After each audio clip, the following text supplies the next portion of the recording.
Our next speaker is Professor Kamina Gunaratne. She is the Dean of the Faculty of Humanities and Social Sciences of the Open University.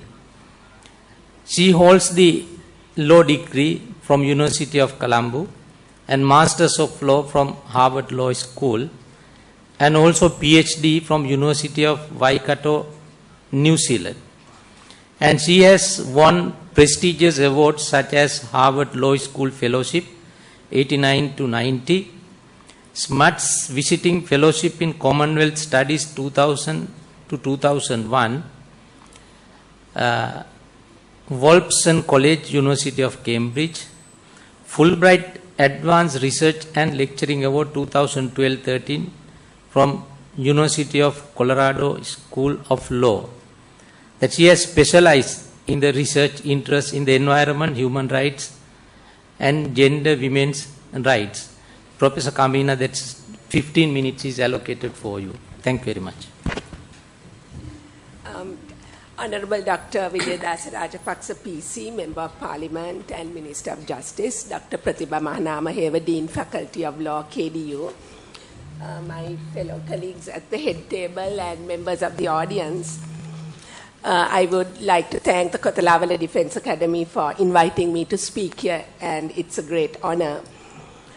Today I'm also going to, like the previous speaker, going to touch on the aspect of legal ethics, but take a slightly different view.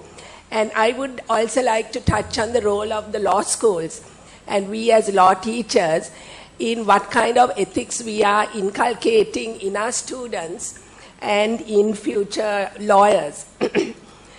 Now, I would like to first start off by asking, what do we mean by the practice of law? And I actually went on the internet to find some definitions of this. And the legal dictionary says that the practice of law is the professional task performed by lawyers in their offices or in court on a day-to-day basis.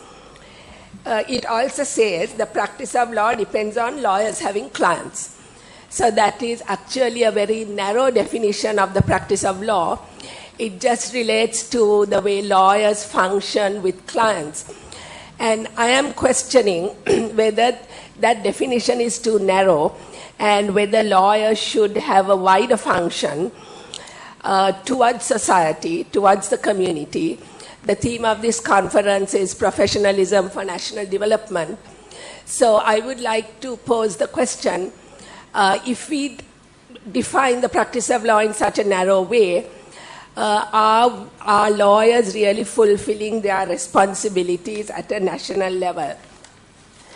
Now, when I was researching this question, I came across a very interesting document put out by the Harvard Law School.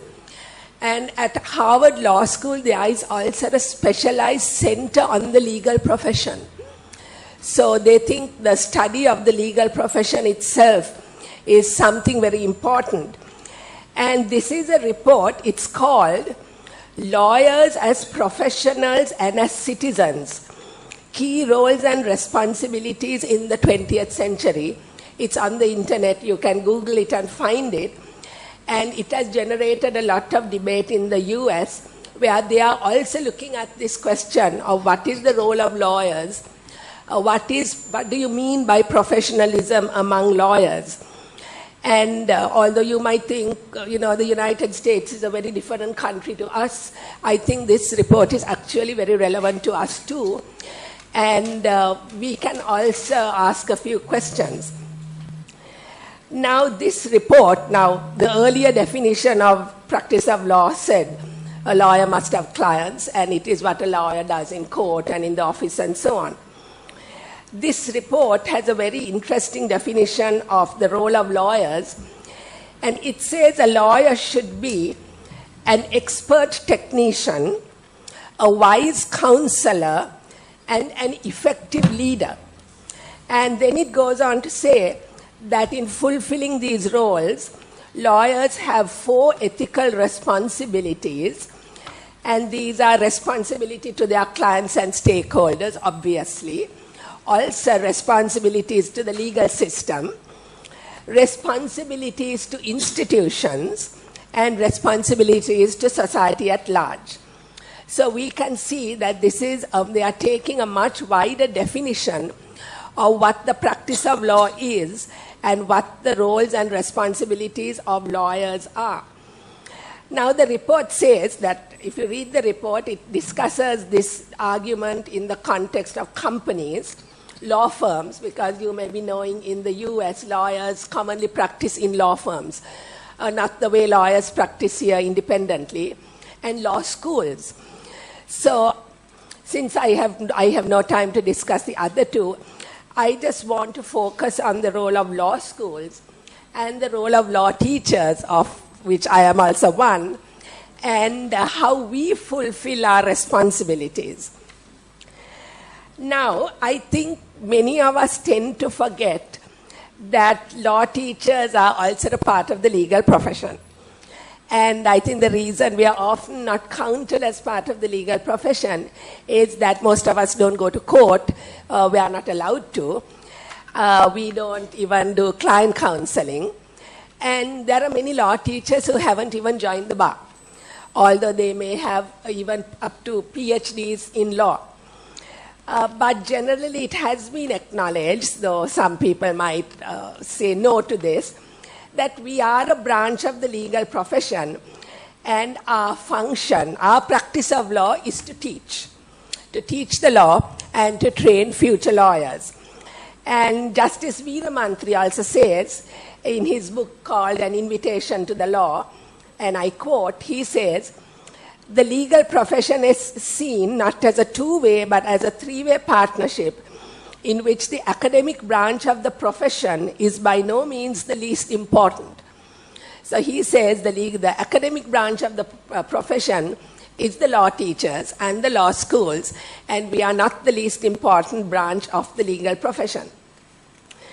Now, if we are also a branch of the legal profession, as law practitioners, we practice by teaching, then we also have to be expert technicians, wise counselors, and effective leaders.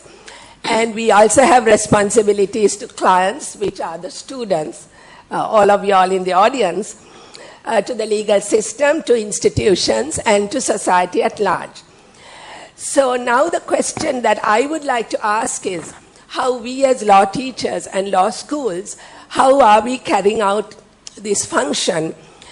And are we producing graduates who in turn can fulfill these roles and responsibilities? Well, in doing that, obviously, first of all, we must have the capacity to fulfill our own role. We ourselves need to be expert technicians, which means we need to be able to teach, we need to maintain our own academic standards. We have responsibilities to our institutions, which is the university, to our law schools. We have to be innovative and creative in teaching students, teaching you not just the basics of law, but teaching skills. And these skills include the skills commonly required of a lawyer: analytical reasoning, problem-solving abilities, reading and writing skills, research, presentation skills. But I think if we look hard at our curriculum, most law schools, we tend to concentrate on teaching the substance of law rather than teaching skills. There are many reasons for this. We do work under certain constraints, but that is something that we have to think about. But the hallmark of a lawyer is not just to be an expert technician. And I think the more difficult question is, are we teaching lawyers? Are we producing lawyers who can be wise counselors and effective leaders? And I think this is where the national question comes in to play here. Are we inculcating that kind of professionalism in lawyers that we produce, that they will contribute to national development? Now, to be an expert technician, you need certain skills, which I mentioned a few of them earlier. But to become a wise counselor and an effective leader, lawyers need more than that. they need to develop a consciousness of their ethical responsibilities, as the previous speaker said, not only to their clients, but to a wider community. I'm looking at the practice of law beyond clients to something else. The role that lawyers play in the wider community and in society at large. So they need to be prepared to fulfill those responsibilities even when they are not actually interacting with clients. Here I would like to quote from a speech given by Sandra Day O'Connor, a current judge of the Supreme Court. She said this many years ago. It is relevant to us too. She said, "It is my belief that the dialogue appropriate to teaching ethics, morality, and the law would transcend a discussion limited to the code of professional responsibility. To a large extent, the code merely focuses on what a lawyer should not do as a practitioner. Such guidelines are no doubt necessary, but they do not address the broader aspects of what a good lawyer should do to live up to the ideals of the legal profession." So she's saying the code of ethics of lawyers, which is very important and which Dr. DeCosta was just telling you about. But nevertheless, that code, I think, focuses mainly on the lawyer-client relationship and what a lawyer does in court. But it does not focus, and it pretty much sets out the kind of things a lawyer should not do. But it does not address the wider aspect of what lawyers ought to do to contribute to society at large. Now, to illustrate my point, I would like to just share a little anecdote. In a particular law school, the students were asked to interview practicing lawyers and find out what they thought about the 18th Amendment to the Constitution. They came back and told their teachers that most of these lawyers, many of them senior lawyers, had said, "We are not interested in the 18th Amendment to the Constitution. We practice family law or land law or labor law. We are not constitutional lawyers. So we do not know what the 18th Amendment to the Constitution is, and we are not interested." Now the students came back very discouraged and very disheartened at this response. And there we need to ask ourselves the question, what kind of lawyers are we turning out who can say that they are not interested in what a constitutional amendment is all about? And it was that anecdote actually that made me think about what kind of lawyers are we turning out.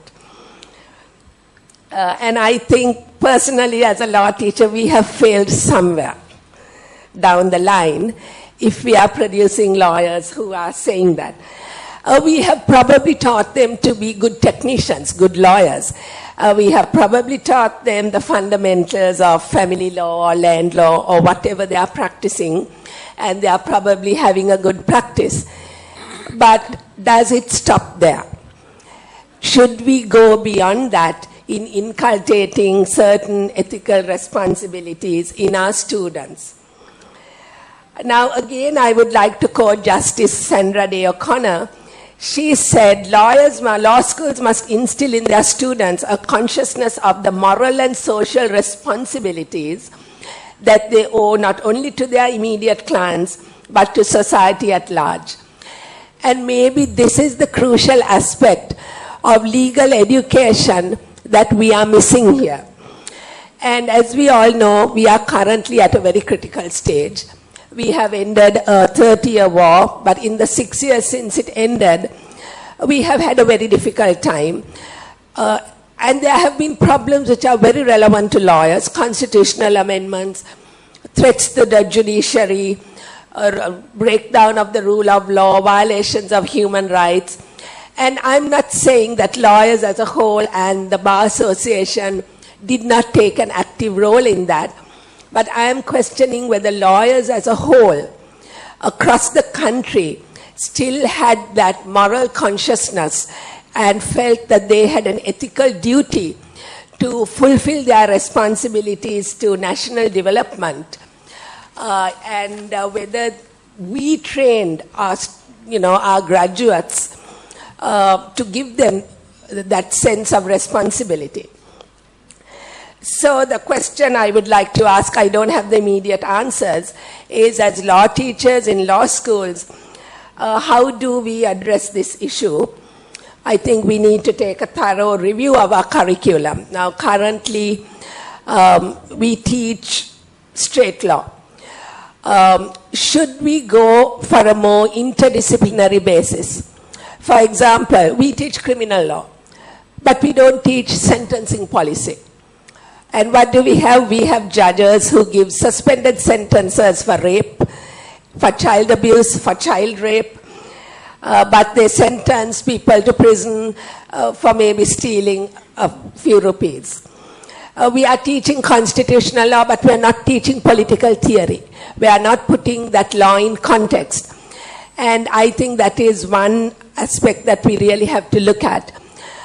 We also have to look at teaching more skills. I think the Kotalavala Defense Academy has revised, and Peradeniya Law Department also is bringing an interdisciplinary focus into their law curriculum. Some of us are not, we are constrained, but maybe we should take a more holistic approach to it.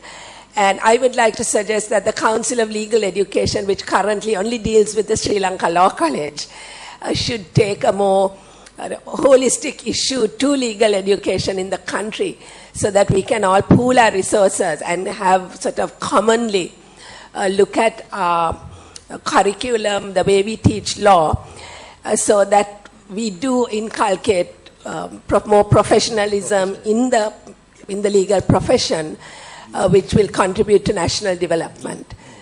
Thank you.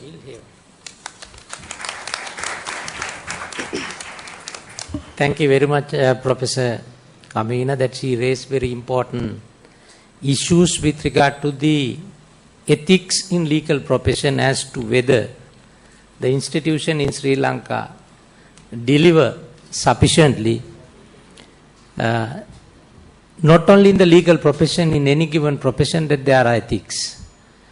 If it is in medical profession, that Hippocratic oaths encapsulates most of the ethical part of a medical professional. In the legal profession, ethics, of course, governed by the respective legislations and the rules made by mostly the legislature in some of the countries, the rules made by the superior courts. Even in our country, that's the Supreme Court has been empowered, Chief Justice with 3 other judges, to make rules with regard to the ethics of lawyers. For any given profession, that ethic has to prevail. For example, if it is a profession, that it is governed by professional ethics. If it is an ecclesiastical order or a religion, that they are governed by the ecclesiastical discipline. Likewise, when it comes to the whole country, it's governed by the rule of law.